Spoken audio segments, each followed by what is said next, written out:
कश्मीर के मौजूदा हालातों के अंदर अगर ध्यान दें तो जम्मू कश्मीर के अंदर दोहरी शासन प्रणाली का जो है दावा किया जा रहा है, मगर जो इस समय जम्मू कश्मीर के हालात हैं ऐसा प्रतीत हो रहा है कि दोहरी नहीं, यहाँ एक तीसरी शक्ति भी जो है, एक तीसरी पावर भी सक्रिय है जो प्रशासन पर अपना दबदबा बनाकर जिसने रखा हुआ है और प्रशासनिक कार्यों में हस्तक्षेप कर रही है। इतना ही नहीं, प्रशासनिक अधिकारी भी जो है उसका हुक्म बजा रहे हैं। देखिए, जम्मू कश्मीर के मौजूदा हालातों की बात करें तो बहुत दयनीय हालत है।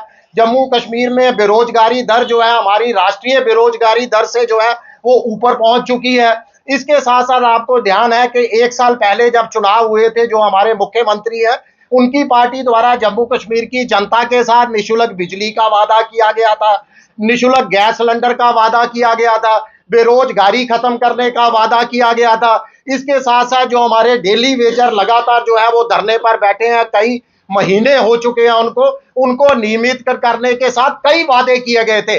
आज इन तमाम वादों को ठंडे बस्ते के अंदर डाल दिया गया है।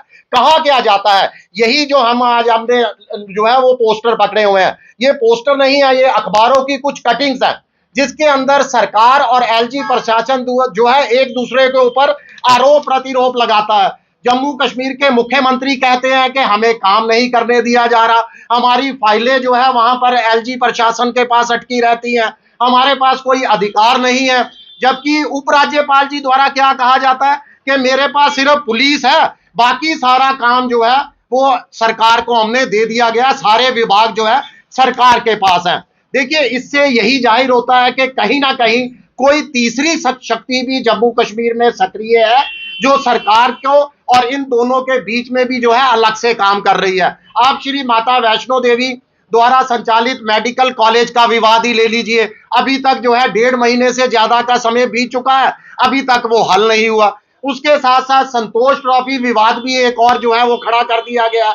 यानी कहीं ना कहीं उस तीसरी शक्ति क्या कर रही है कि जो हमारा सांप्रदायिक सौंदर्य है, जो आपसी भाईचारा है, जो ताना बाना आपसी भाईचारे का, उस सौंदर्य को जो है बिगाड़ने की पूरी तरह से साजिशें रची जा रही हैं और जम्मू को जो है वो आंदोलन की राह पर धकेला जा रहा है। देखिए, हमारी मांग है केंद्र सरकार से कि जम्मू कश्मीर की भलाई के लिए, जनता के मुद्दों की सुनवाई के लिए हमें जो है जनता को इस असमंजस से जो है वो बाहर निकाला जाए। जम्मू कश्मीर को तत्काल प्रभाव में, देखिए अब बहुत समय हो चुका है, 6 साल से ज्यादा का समय हो चुका है, जम्मू कश्मीर को जो है वो राज्य का दर्जा जो है वो बहाल किया जाए। तीसरी शक्ति भी बता दो क्या है। देखिए, मुझे लगता है कि तमाम लोग जानते हैं, जिन लोगों ने हमारा राज्य का दर्जा बहाल ही नहीं कर रहे, सबको मालूम है, मुझे कहने की जरूरत नहीं कि कहीं ना कहीं वो इनडायरेक्टली जो है आज भी जम्मू कश्मीर में निर्वाचित सरकार होने के बावजूद भी वो जो है जम्मू कश्मीर की सरकार पर जो है वो कंट्रोल किए हुए। देखिए, केंद्र सरकार, प्रधानमंत्री नरेंद्र मोदी जी, देश के गृह मंत्री अमित शाह जी, मुझे लगता है कि इनके नाम बताने की जरूरत नहीं है। आज तो बच्चा बच्चा जम्मू कश्मीर का जानता है कि उनको उनके अधिकारों का हनन, उनके लोकतांत्रिक अधिकारों का हनन किसने किया है, उनको जो है हमारे जम्मू कश्मीर में लोकतंत्र को मजाक किसने बना दिया है, किसने जो है असमंजस की स्थिति जम्मू कश्मीर में पैदा कर दी है, जिस जम्मू कश्मीर को देश का ताज कहा जाता था। पीडीपी के लीडर्स का कहना है कि जो जम्मू कश्मीर में मौजूदा सरकार है, देखिए बिल्कुल ये मिली जुली खिचड़ी काम कर रही है। दोनों तरफ से जो है, ना एलजी प्रशासन की तरफ से, ना केंद्र सरकार चाहता है कि कोई मुद्दों का जम्मू कश्मीर के हल हो, और ना ही जो है नेशनल कॉन्फ्रेंस किसी हल की तरफ आगे बढ़ रही है। कहीं आपसी खींचातानी के अंदर मैं तो कहूंगा जनता इस समय दोहरी नहीं, तेहरी चक्की के अंदर जो है वो अपने को पिसा रही है। संतोष ट्रॉफी की बात की आपने कहा कि वो अभी तक मुद्दे हल हुए, संतोष ट्रॉफी का मुद्दा आ गया। सतीश शर्मा ने अप्रोच करेंगे, किस तरीके से वो वहां कमेटी में क्या रिपोर्ट्स निकलती हैं, क्या लगता है वो? देखिए, बहुत बहुत हास्यास्पद है कि एक मंत्री अपने ही विभाग के अंदर जो है वो जांच के आदेश दे रहा है, उसी विभाग के अंदर जो विभाग उसके अंडर है, यानी मंत्री को कोई जानकारी नहीं है कि संतोष ट्रॉफी के अंदर या उसके विभाग के अधिकारी जो है क्या काम कर रहे हैं।